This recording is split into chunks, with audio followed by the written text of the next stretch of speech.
Time యూపీఎస్సీకి tuitions only in Tirumala IAS institute Chaitanyapuri. Call చేసి ఇప్పుడే జాయిన్ అవ్వండి. ఉమ్మడి విజయనగరం, పార్వతీపురం, మన్యం జిల్లాలో ఏనుగులు బీభత్సం సృష్టిస్తున్నాయి. గుంపులు గుంపులుగా వచ్చి దాడి చేస్తున్నాయి.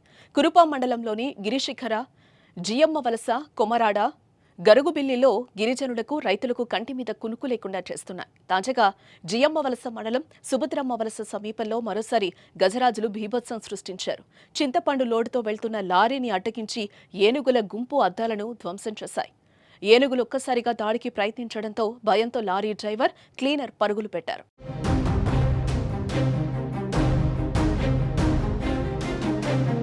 మరోపక్క పార్వతీపురం జిల్లాలో గత కొన్ని రోజుల నుంచి ఏనుగులు తిష్ట వేశాయి. స్థానికంగా ఉన్న కొబ్బరి, పామాయిల్, కర్బూజా, మొక్కజొన్న పంటలను నాశనం చేస్తున్నాయి.